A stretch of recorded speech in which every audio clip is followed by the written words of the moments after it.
안녕하세요. 다시 찾아왔습니다. 오늘은 여러분과 함께 한국의 어둠 깊숙이 숨겨진 섬뜩한 이야기로 들어가 보려 합니다.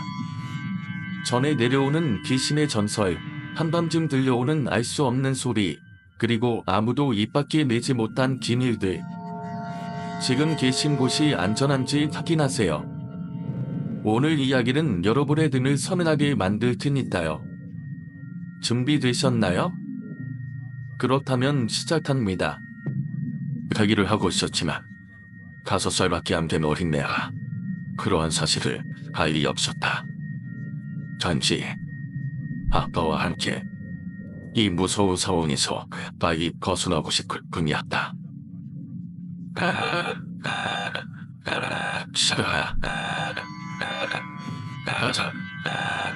거선이야. 아빠는 사색이 된 얼굴을 한 채 구석구린 자세로 나에게 명령했다. 매일같이 아들이라고 먹부르던 아빠가 갑자기 내 이름을 불러줬다. 아빠는 더 이상 말하지 말고 어서 내요. 아빠는 늘려왔다. 이번에도 아빠네 모르 못한다는 의미일 것이다. 그리고 항상 나하고 같이 있어줄 것이다. 나는 아빠의 말을 믿고 차량 밖으로 몸을 휘두른다. 내가 차량을 빠져나오자 자동차의 무기중심이 경지를 벗어나 버렸다. 이번에 아빠의 선택이 틀린 것 같았다. 조금만 이성적으로 판단했다면 둘 다 살 수도 있었을 텐데.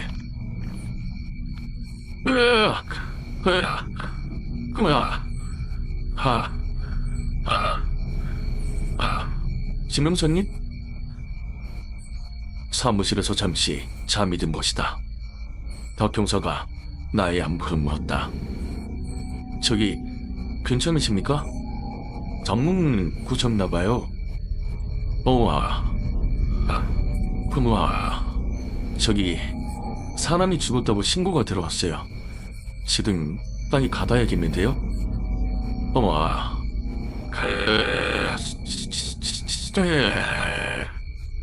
기다려. 나는 얼굴을 세수하듯 몇 번 문지르고는 사무실을 빠져나왔다.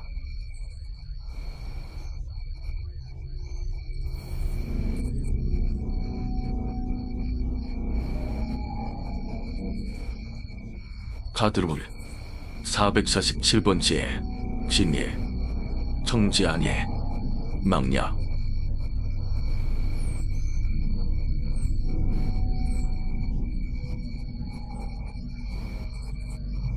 식물 사람이 누굽니까? 나의 무릎에 바닥에 주저앉아 멍하니 넋을 잃은 채 어딘가를 주시하고 있던 젊은 여자가 나를 천천히 올려다봤다. 그녀의 얼굴에서 묻어나는 맥주물을 보아 사망자의 아내가 틀림없어 보였다. 콩크러진 콧머머리와 흘러내린 눈물의 경로를 그려내고 있는 마스카라 칠지가 그녀의 심적 충격을 말해주고 있는 것 같았다. 나는 그녀의 눈치를 살피며 조심스럽게 입을 야했다. 충격이 크시겠습니다. 뭐라 위로의 말씀을 드려야 할지. 그녀는 나에게 응시했던 시선을 풀더니 이내 멍하니 어딘가를 또다시 주시했다. 많이 힘드시겠지만 수사의 협조를 부탁드리겠습니다. 40세의 한 남자가 주었다. 안방에서 장롱에 몸을 퉁치고 앉은 채 고개를 숙이고 주었다. 방바닥에는 무려 17개의 소주병이 낮에 몰고 있었고 조병은 채 피우지 못한 상태로 투명한 내용물을 밖에 쏟아내고 있었다. 현장 조사가 한창이라 좁은 밤하니 요란하고 시끄럽게 느껴졌다. 나는 사망자의 아내를 부축하고 집 밖으로 나섰다. 그리고 주변 고문의 한적한 벤치로 인도하여 그녀가 깊은 숨을 몰아쉴 수 있도록 만들었다. 불편하시면 오늘 말을 하지 않으셔도 됩니다. 그런데 그 모든 사건이 그렇듯이 초동 수사가 가장 심해한 거였어요. 네, 나 좀 알았어요. 여자는 의외로 담담하게 나의 말을 받아주었다. 그녀의 말이 떨어지기 무섭게 나는 수사관의 본능처럼 펜과 수첩을 꺼내 바로 신문에 들어갔다. 남편의 사망 당시 같이 계셨습니까? 아니야. 그럼 어디에 계셨습니까? 마트에서 장을 보고 있었어요. 그럼 마트에 가기 전에 남편을 보셨겠군요. 아니요. 그때까진 집에 들어오지 않았어요. 발견 당시 남편이 혼자 있었네요. 네. 그럼 수험질은 어떻게 하셨습니까? 수십간 낮은 걸고 있고 남친 강당 찬당시 찬지자가 심각 가짜명자야. 각신에서 칼과 안걸에 손을 갖다 뒀던 관찬찬 차강가야. 이 사람이 그렇게 강이 있거나. 바로 몇십 분 전에 기억이 생생한지 그녀는 잠시 양손으로 두 어깨를 쓸어냈다. 그런데 119가 아니고 경찰에 바로 신고를 하셨더군요. 그는 무서웠어요. 날 보지 않는 그 마음 소식하는 거니까 더 무서웠어요. 평생 남편 같지가 않았어요. 두려움이 몰려오는지 그녀의 음성이 다소 빠졌다. 인기척이나 낯선 사람의 흔적은 보이지 않던가요? 없었어요. 혹시 원한을 살만한 주변 사람들이 있습니까? 그건 잘 몰라요.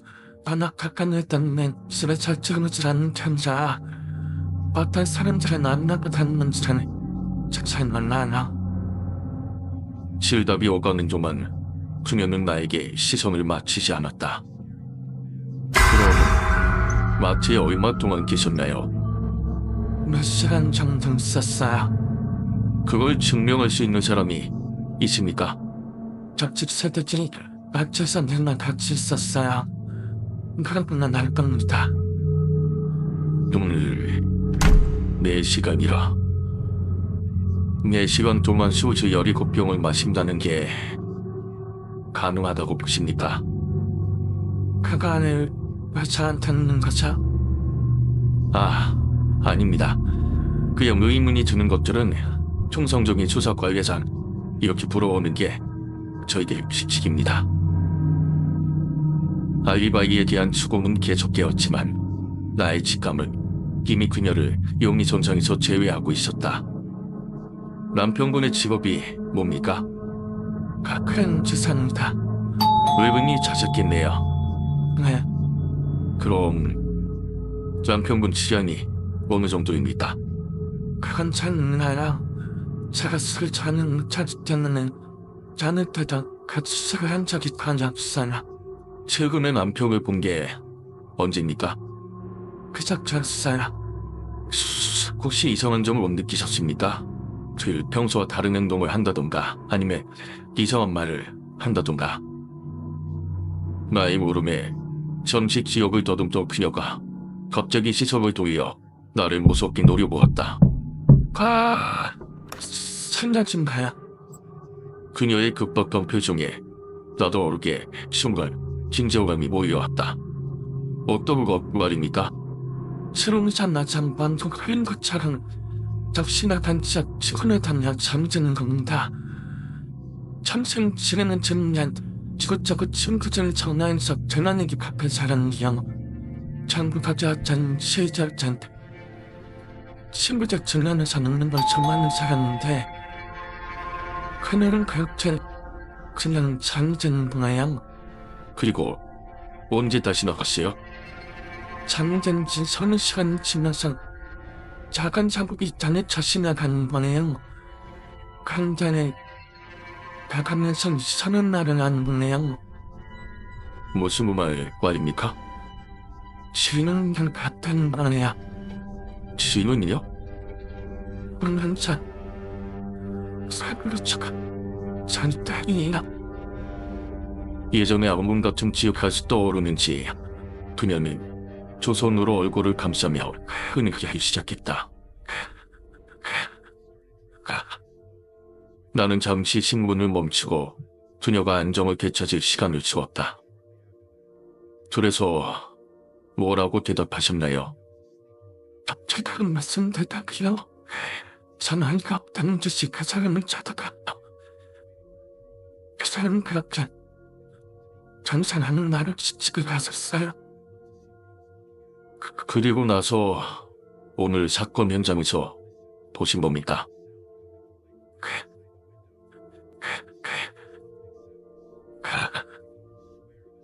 나는 그녀의 마지막 말을 가야키 메모한 후 수첩을 접었다.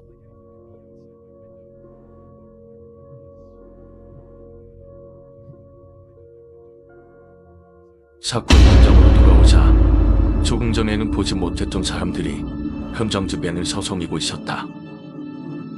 왜 다들 죽은 사람을 그렇게 보고 싶어 하는지 사람의 심리는 참으로 이해할 수 없는 구석이 있다.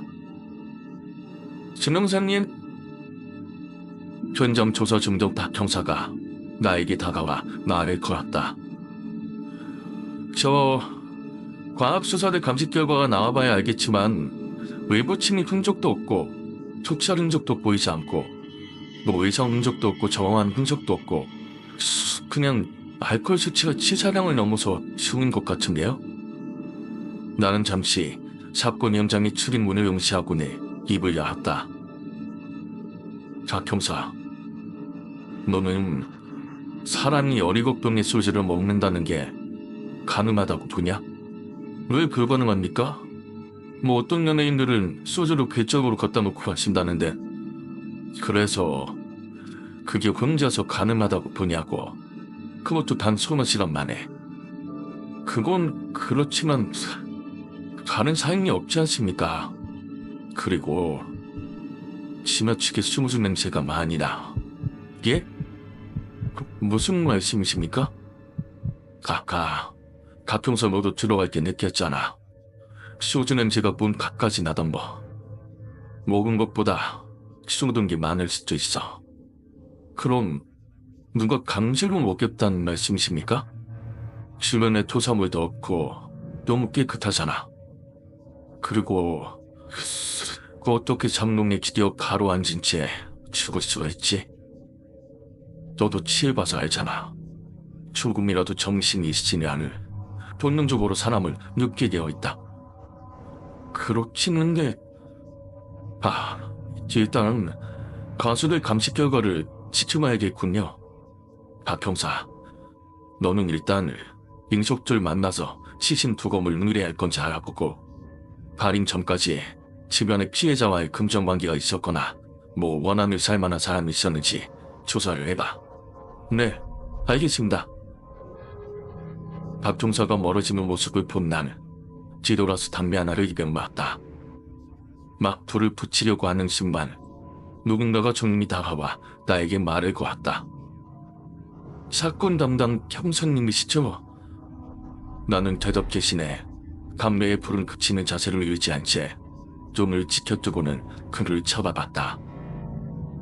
저기 죽은 친구와 같은 회사에서 일하는 사람입니다.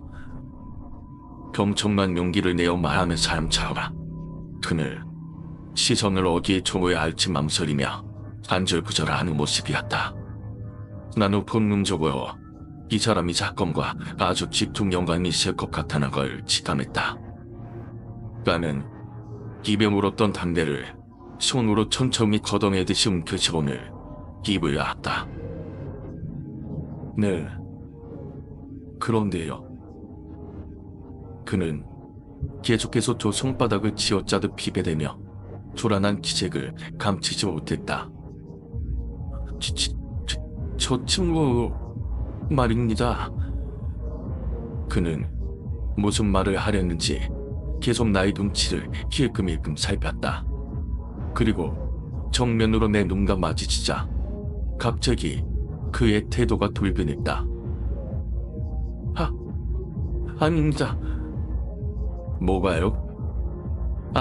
아니에요. 뭐가 아니란 말입니까? 무슨 말 하려고 했잖아요. 그죠? 나는 그에게 추궁을 천천히 그의 어깨에 손을 가까이 했다. 나의 손이 가까이 다가옴을 느낀 그는 갑자기 움찔하더니 미친 듯이 도망을 치기 시작했다.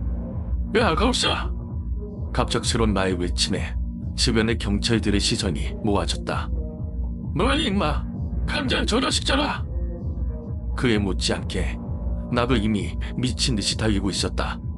나를 비롯한 수명의 형사와 의정들이 그의 뒤를 쫓았지만 다세대 주택단지의 좁은 골목길에 무리의 추격을 어렵게 만들었다. 게다가 재래시장으로 이어진 골목은 인파로 넘쳐나 그 속으로 묻혀버린다면 사실상 찾기 힘든 상황이었다. 몇 분간을 이리저리 매달리던 나는 추격을 멈추고 허리를 굽인 채 거친 숨을 토해냈다.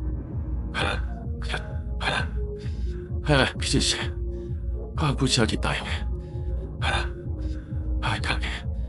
형을 끙증가해야죠. 김영선님, 무슨 일입니까? 내 목소리를 언제 들었는지 박 형사가 내 귀에 따라붙어서서 거친 숨에 몰아쉬고 있었다. 용의자입니다. 두사 얼굴도 기억해 뒀고 피해자와 같은 회사에서 일한다고 했어. 경장 거기로 가자. 네가 뭔가 있어.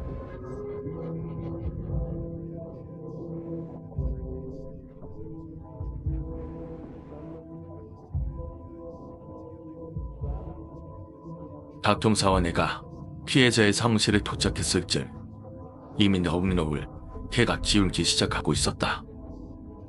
퇴근 준비가 한창일 것 같은 일반 회사와는 달리 조개의 컨테이너를 붙여서 만든 조립식 사무실을 아직도 4-5명의 사람들이 바삐 움직이고 있었다. 어떻게 웃었죠? 운동 모자를 성몇개 눌렀을 건장한 체격의 30대 중반의 남자가 우리에게 말을 걸었다. 경찰입니다. 나의 말 한마디에 모두가 마치 약속이라도 한 듯이 존재했던 행동을 동시에 멈추었다. 그리고는 서로의 얼굴을 잠시 확인했다. 여기 대표자가 누굽니까? 나의 물음에 모두가 누군가로 모든 시선을 모았다. 콩트에너 깊숙한 곳에 놓여있는 소파에서 단체 머리가 벗겨진 50대로 보이는 한 남자가 일어섰다. 그는 수차례 돋보기 안경을 만지작거리며 우리의 얼굴을 확인하는 듯 보였다. 나예요. 지금 강승민이란 친구 때문에 오셨는가 보네. 내가 여기 사장이요. 그는 천천히 우리에게 다가와 말을 걸었다. 예, 뭐 좀 조사할 게 있어서요. 나는 열심히 주변을 살피며 1시간 전에 보았던 그 낯선 남자를 찾았다. 그 친구, 뭐 때문에 죽은 겁니까? 정성도 억양이 약간 섞인 지나치게 침착한 그의 말투가 잠시 귀에 거슬렸다. 직원이 죽었는데 회사는 바삐 돌아가네요. 중장비 다루다 보면 자치물 사람, 죽물 사람들이 얼마나 많은데 제라라 여기는 또 지휘차들이 많아서 소속 감독들하고 여기 직원명부 좀 볼 수 있을까요? 사진이 있는 걸로. 직원명부요? 그러시죠.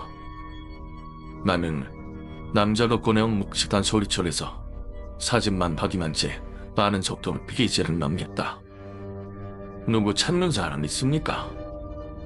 죽은 황순미 씨, 요 근래 이상한 점 없었습니까? 나는 소리철을 훑어보는 와중에도 관련자 신문을 읽지 않았다. 그 친구야 일 잘하겠다. 노는 거 좋아하겠다. 이 사람이 여기 틈이 없었어요. 그 사람 술 좋아합니까? 좋아하지요. 노는 거 좋아하는 사람이 술을 싫어한다는 게 말이 됩니다. 수량이 얼마나겠니까? 뭐더라?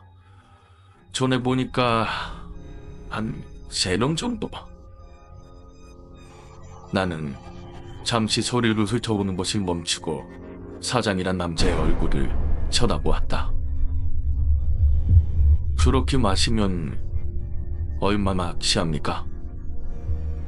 그냥 곤드레 만드레 해가지고는 쓰러져 잠만 잡기다. 나와 박 형사의 의심스러운 눈빛이 눈치챘는지 남자가 다시 입을 열었다. 와요, 또 잘못됐습니까? 도대체 그 친구 못 견뎌내 죽은 겁니까? 술 먹고 죽었어요? 나 대신 박 형사가 답을 했다. 뭘? 술? 어색하게 놀라는 표정의 사장보다는 그에 대해서 우리를 지켜보는 다른 이들이 눈에 거슬렸다. 뭔가 서로 간의 대화를 주고받고 싶은데 극도로 말을 아끼는 듯한 표정이었다. 정말로 피해자에게 욕을 해 이상한 점이 전혀 없었습니다. 없었다니까요. 잘해. 나는 다시 한번 사장의 등 뒤에서 조심스러운 표정으로 우리를 지켜보는 이들을 잠시 살피려 다시 서리철을 긁다보았다. 몇 초 지나지 않아 내가 원하던 얼굴이 서리철 중간쯤에서 나왔다. 이 사람 어디 있어요?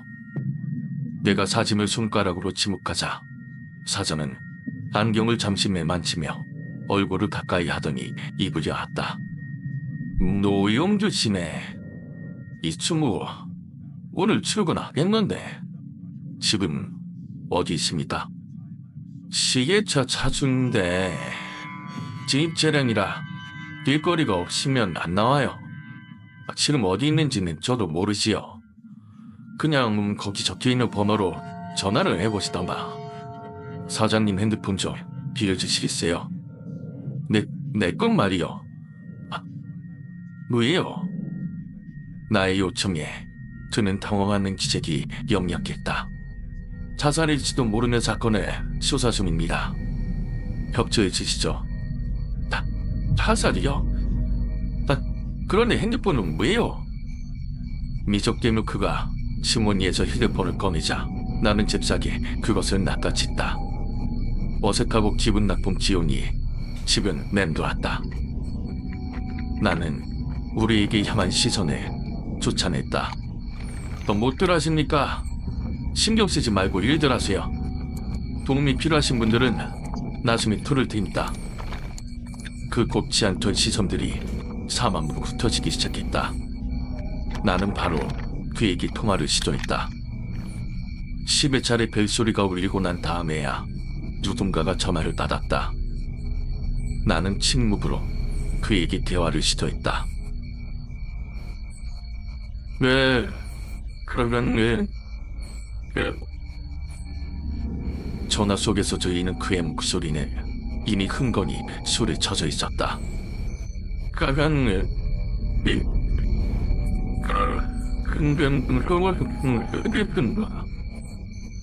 다소 충격적인 그의 말에 나는 천천히 걸음 넘겨 초반의 음이 사장에게 들리지 않도록 자리에 떴다. 나는 혹시나 그가 눈치챌까봐 작은 목소리로 짤막하게 대답했다. 그놈아 미친놈 맞지? 우리하고는 아무 상관 없는 거지? 그런데 그의 귀는 아직 술에 절은 것 같지가 않았다. 갑자기 그의 말투가 바뀌었다. 목소리로 와 그럽니다. 여보요. 사람이 왔는데요. 너 누구야? 어쩔 수 없이 나는 신분을 밝혔다. 경찰입니다. 나의 한마디에 그가 대화를 멈추었다. 그리고는 덜그럭거리는 이상한 소리와 함께 신호가 끊어졌다.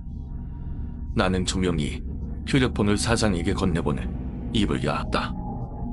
서장님, 우리하고 할 얘기가 많을 것 같습니다. 그제서야 나는 사장님 눈빛이 매우 공격적으로 바뀌어 있음을 알아챘다. 게다가 각자 일을 보고 있다고 생각했던 인부들이 박 형사와 나를 둘러싼 채 어떤 명령을 기다리는 병사처럼 서 있었다. 시퍼렇게 날이 선 눈빛을 보내던 사장이 조심스럽게 우리에게 말을 건넸다.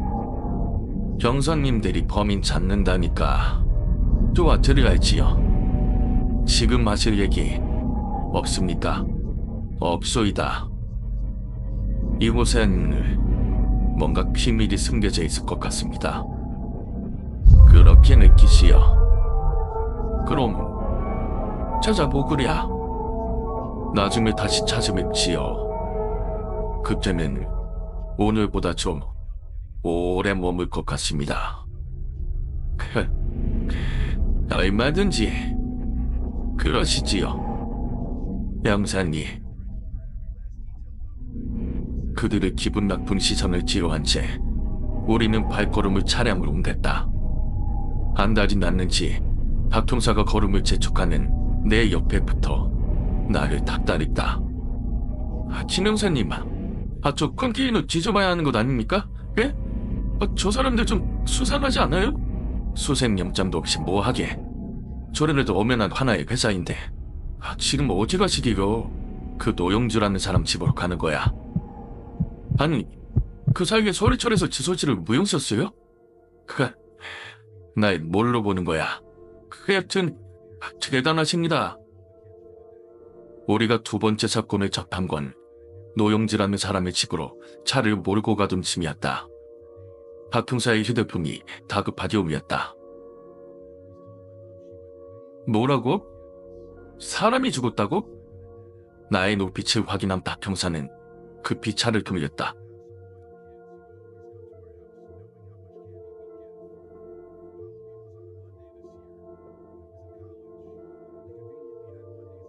시체는 콘크리트로 만든 2m 정도의 너비에 농업용 수로 가운데 엎어져 있었다. 물은 거의 메말라 발목 정도만 차올랐고 다소 어둠이 몰려와 어둑어둑했지만 대략 보이는 것만으로도 시체는 매우 깨끗한 상태라는 걸 알 수 있었다. 어둠이 몰려오는 이 시간에 인적이 드문 농업용 수로에 사람이 빠져 죽는 경우는 대부분 사체유기일 가능성이 높다. 나는 탐식반을 불렀다. 신고자가 누구야? 네, 그 눈일 맞추고 집에 돌아가던 농부였습니다. 사이면 익사 같습니다. 뭐, 익사? 물도 없는데 뭔 익사야? 그게 참, 재수가 없으려면 접시물에 코박고도 죽는다는 말이 지금 딱 이 상황입니다. 그럼 뭐야? 저 친구가 지금 발목도 안 차는 물에 코박고 죽었단 말이야? 수로 벽에 약간의 혈흔이 있는 걸로 봐서 수로에 빠지면서 수로 벽에 머리를 부딪힌 것 같습니다. 그리고 정신을 잃고 쓰러진 다음 얼굴을 옆으로 하고 엎어졌는데 한쪽 코에 계속해서 물이 들어간 것 같습니다. 정확한 사인은 내일이나 나올 것 같은데 현재로서 직접적인 사인은 익사로 보입니다. 다른 데서 죽고 유기된 건 아니고 술 냄새가 많이 나고 머리에 작은 타박상이 있는 것 외에는 특별한 묘상이 없습니다.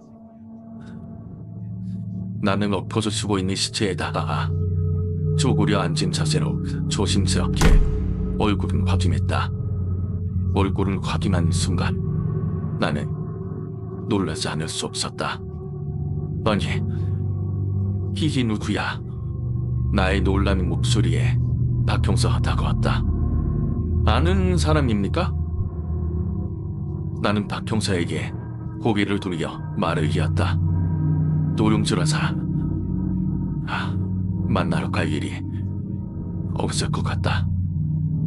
나의 말뜻을 알아챈 박 형사가 입을 야았다. 이번 사건을 노진하게 수상한 냄새가 나는데요. 내일 무전에 금회사에 다시 가봐야겠다. 경찰서로 불러내줘? 경찰서로 불러낸다고 주눅들 사람이 아닌 것 같아. 그런 사람들은 오히려 자기들 구역에 있어야 이 말 저 말 꺼내놓는다. 나는 다시 한번 죽은 누용재를 쳐다보았다. 망자는 말이 없다 했는데 도대체 나에게 무슨 말을 하려던 거였을까?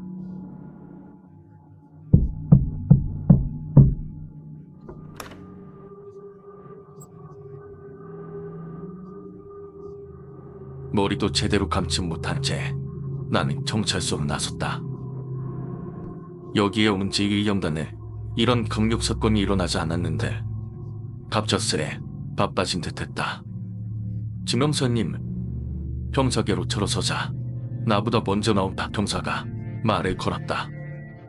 그래, 일찍 나와 있었네. 어젯밤 감식반에서 넘어온 황승미 씨 일품 중에 놀라운 게 하나 있는데요.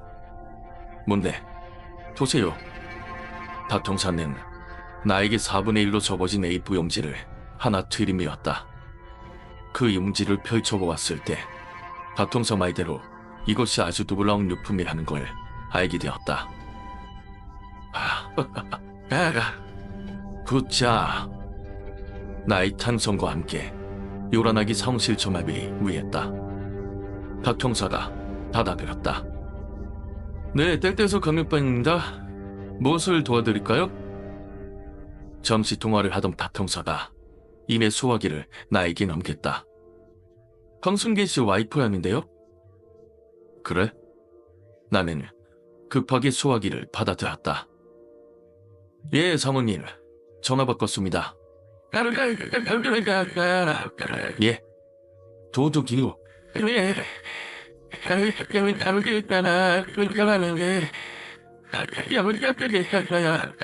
없어진 물품이 있습니까?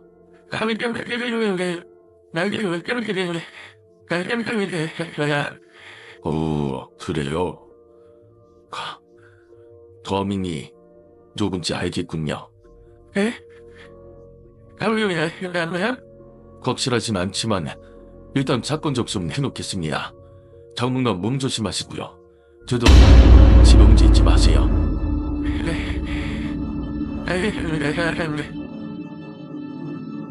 수화기를 내려놓은 나는 입술에 힘을 주며 조심스럽게 입을 열었다. 의외로 사건이 빨리 풀리겠는데. 야, 박 형사. 지금 당장 이 자식 잡아와. 왜?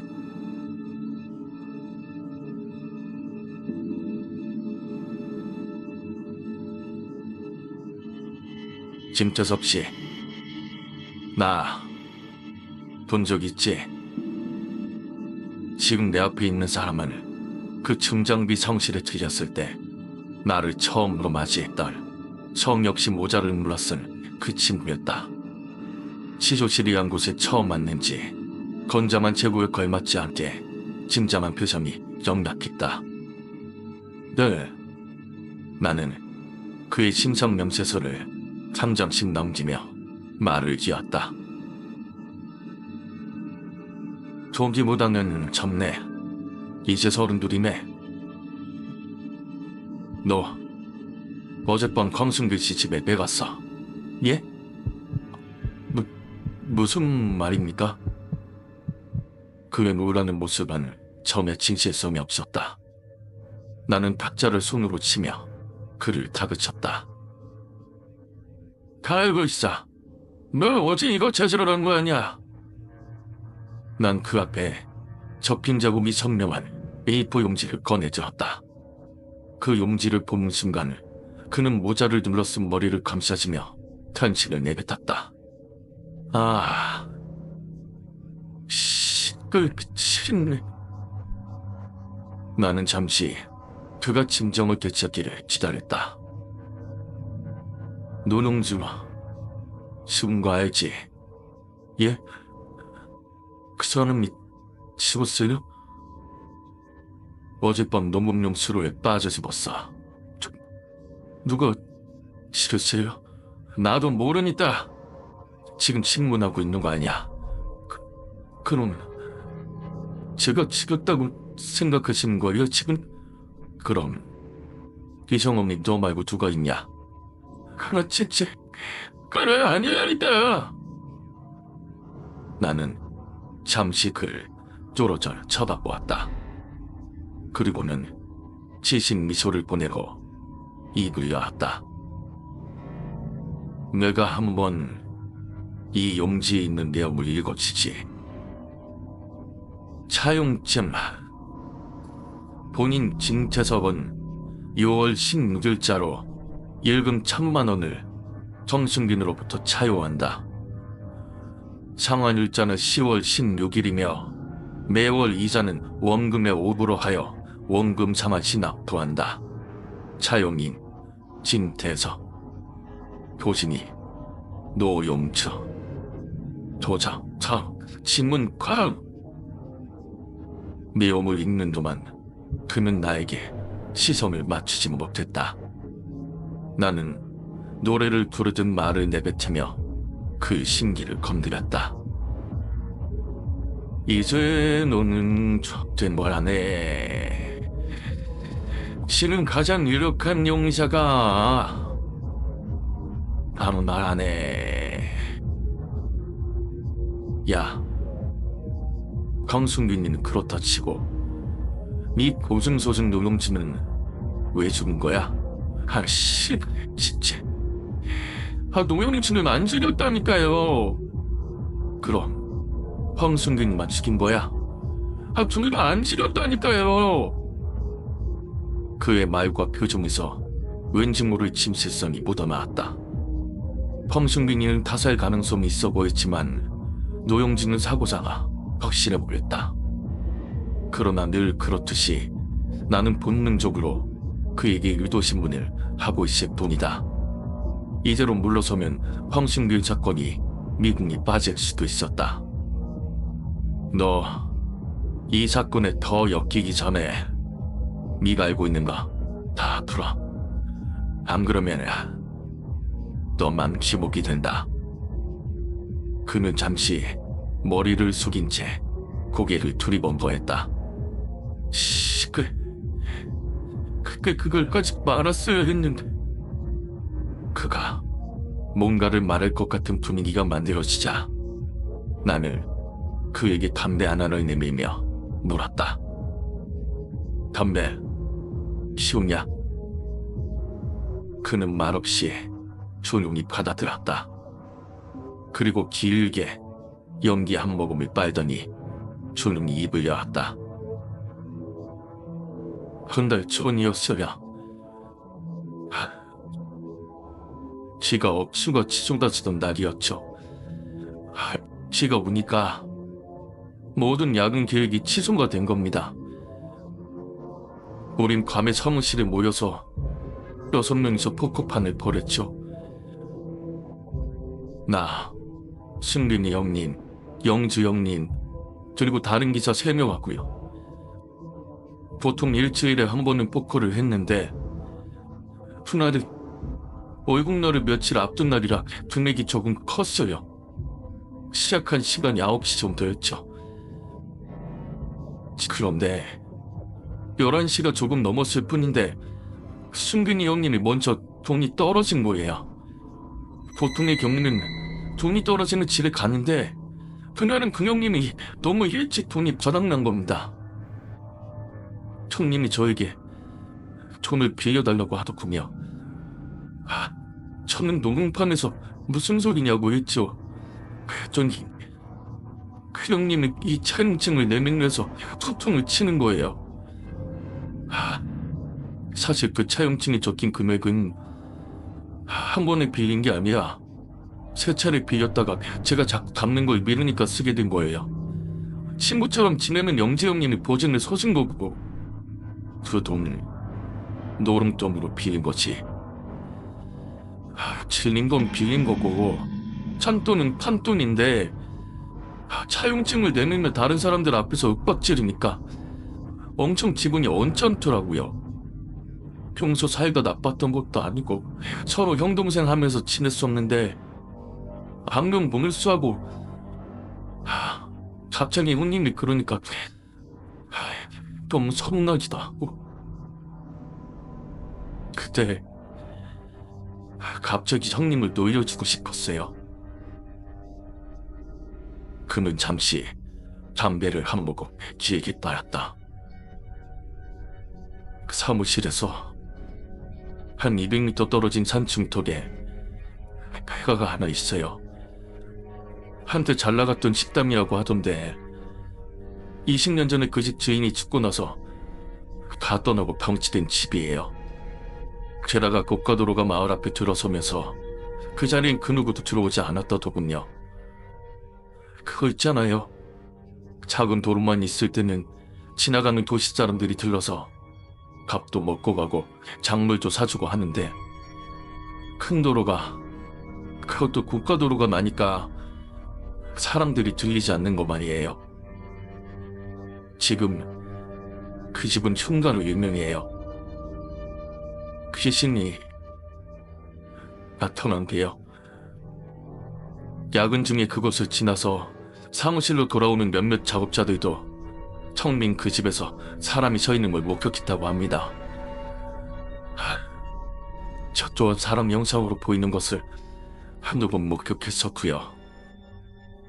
우리 작업자들 사이에서는 공포의 장소였어요. 낮에 지나가면 멀리서 모두 깨진 창문 사이로 그 집 거실이 보입니다. 그 거실에는 누군지 모르는 영정사진이 하나 고여있는 게 보이거든요. 저런데 포커팬이 벌어졌던 그날 밤,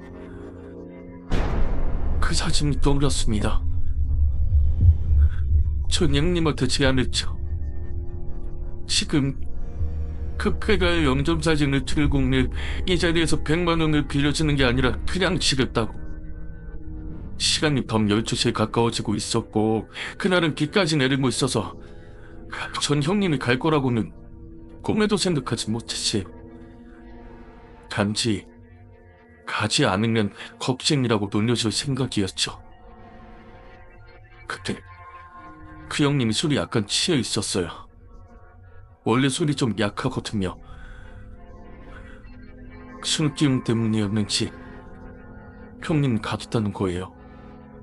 그래서 검순린이가 갔어. 형님이 우비를 뒤집어 쓰더니 터벅터벅 걸어나가는 거예요. 우리는 사무실 창으로 형님이 흉가 쪽으로 걸어가는 걸 계속 지켜봤죠. 조금 걱정스럽긴 했지만 너무나도 덤담한 모습에 우린 아무도 말리지 않았죠. 그렇게 형님이 어둠 속으로 사라졌습니다. 그리고 시간이 지났죠. 10분, 20분, 30분. 벌써 왕복 2번은 했을 시간인데 안 오는 겁니다. 우리는 형님이 흉가에 있어서 머뭇거리고 있을 거라고 확신했죠. 그리고 미친 듯이 도망나올 거라고 했어요. 그런데 우리의 예상은 하나도 적절하지 못했습니다. 코코를 친해서 기다렸지만 시간이 40분을 넘기자 슬슬 걱정이 됐죠. 어떤 사람은 집에 도망쳤을 거라고 하고 어떤 사람은 그 흉가 앞에서 기절해 있을 거라 하고 아니면 근처에 숨어서 덜덜 떨고 있을 거라 하고. 근데 저희를 더 걱정스럽게 만든 건 형님이 전화를 놓고 갔다는 것입니다. 한치 앞을 내다볼 수 없을 만큼 쏟아지는 적대비도 거기에 한몫했죠. 혹시나 발을 헛디뎌 어디선가 도움을 요청하고 있을지 모르는 일이었어요. 그런데 저 아무도 그 흉가에 가보자는 사람은 없었어요. 솔직히 무서웠죠. 다들 무서워하는 기색이 역력했습니다. 혹시나 누가 가보자는 말을 할까봐 추려하면서 눈치만 보기에 급급했죠. 그런데 그때 사무실 문이 갑자기 덜커덕하고 열리는 겁니다. 형님이 문 앞에 서 있는 거예요. 와, 그땐 정말 심장이 터지는 줄 알았죠. 그는 잠시 떨린 모습으로 담뱃재를 털더니 계속 말을 이었다. 그 모습이 얼마나 무섭던지 지금도 그때를 생각하면 소름이 쫙 돋습니다. 그거 있잖아요, 그 스릴러 영화 보면 범인이 기 속에서 사람 까먹고 돌아올 때 그런 모습. 귓방울이 뚝뚝 떨어지는 검은 눈빛으로 형님의 얼굴이 반쯤 보이는 겁니다. 거기 있는 사람들 모두 입이 떡 벌어진 채 넋이 나간 사람처럼 형님을 바라보았죠. 바로 그때 형님의 무기 속에 감춰진 뭔가를 우리 앞에 탁 던져놓은 겁니다. 그 용정사신이었죠. 정말 미칠 것 같았어요. 아니, 그것보다는 승근이 형님이 미친 것 같았어요. 미치지 않고서는 어떻게 저럴 수 있는지. 경지 형님은 비명까지 질렀다니까요. 놀랄 만도 있죠. 우린 마치 약속이라도 한 듯이 앉은 자세를 유지한 채 사진으로부터 재빨리 물러났습니다. 영정사진 얼굴은 거짓말 생각도 못했어요.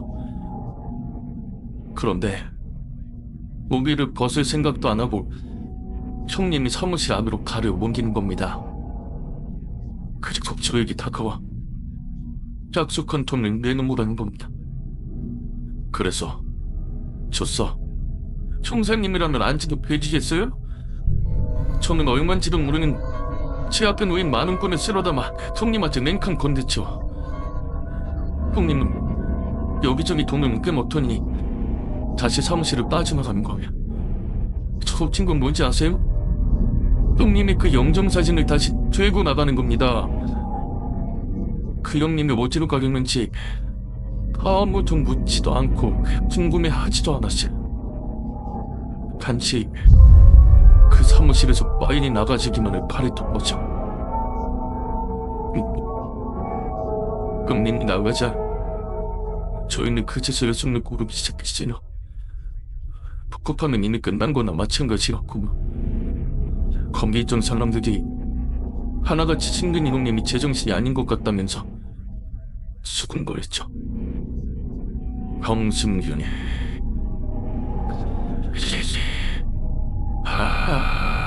단사진으로 사기친 거 아니고 그 생각도 해봤죠. 그런데 그 다음날 그 쾌가를 지나가는데 그 사진이 안 보이는 거예요. 형님이 가져온 게 분명했어요. 아니, 사기를 쳤다 하더라도 그때 그 형님 얼굴 빛을 본 사람은 저와 똑같이 했을 겁니다. 그래서 정승근이 죽은 것하고 그게 무슨 상관이 하는 거야.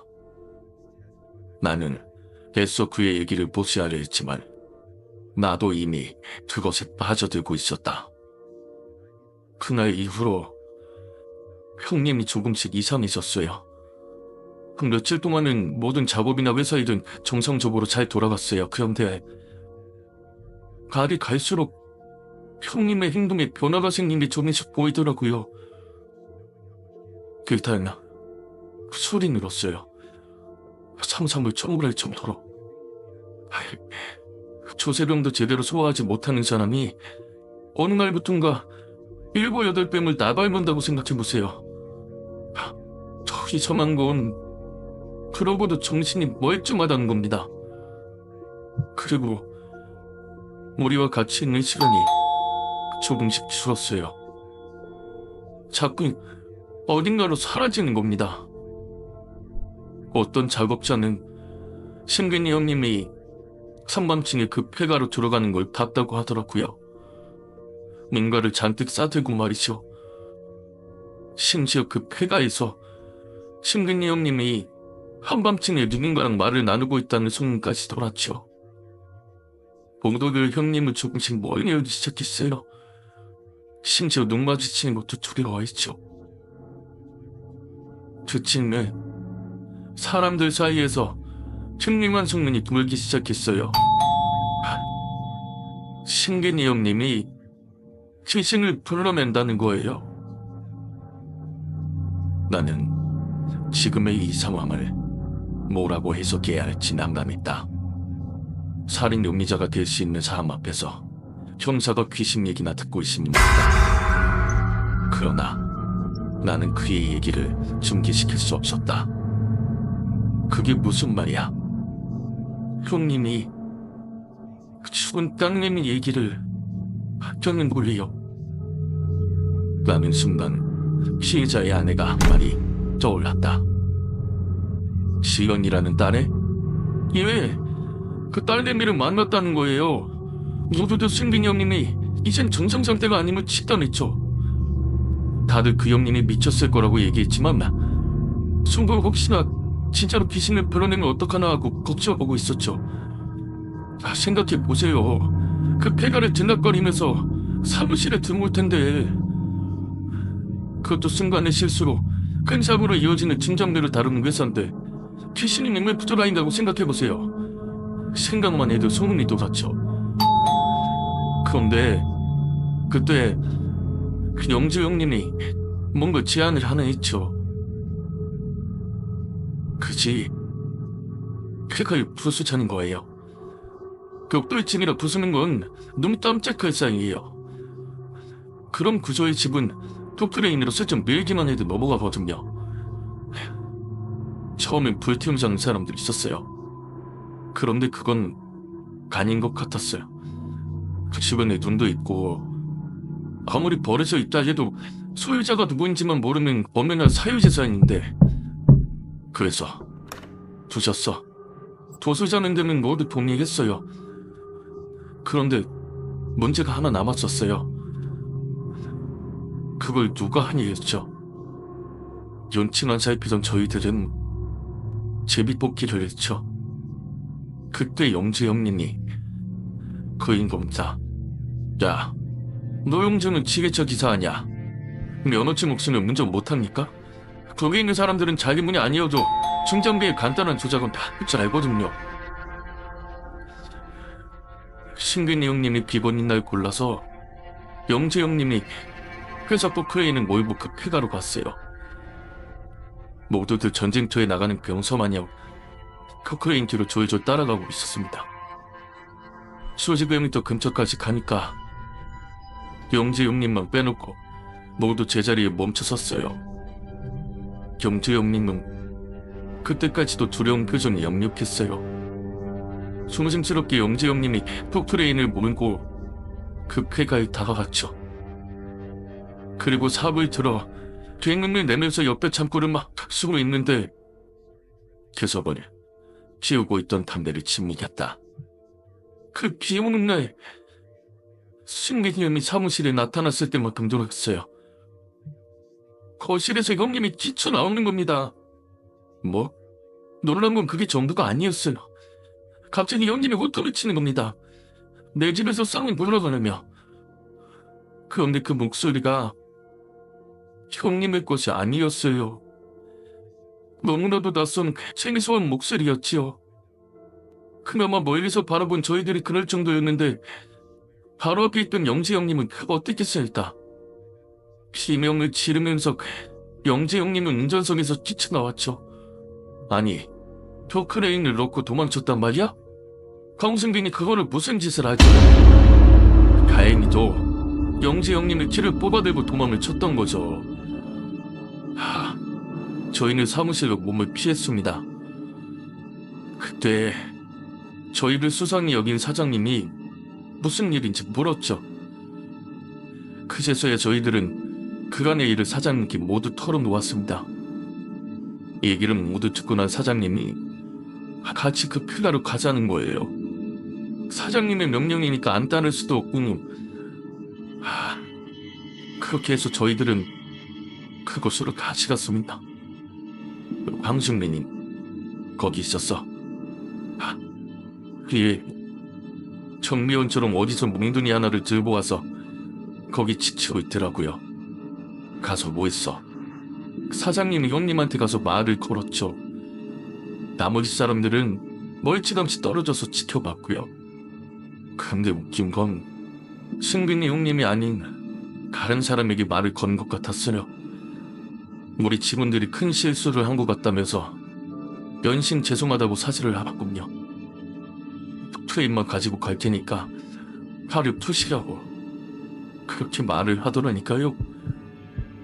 그랬더니 신기하게도 승균이 형님이 멍둥이를 내려놓더니 제자리에 풀썩 치셔앉는 거예요. 귀신이 빠져나간 것처럼 말이에요.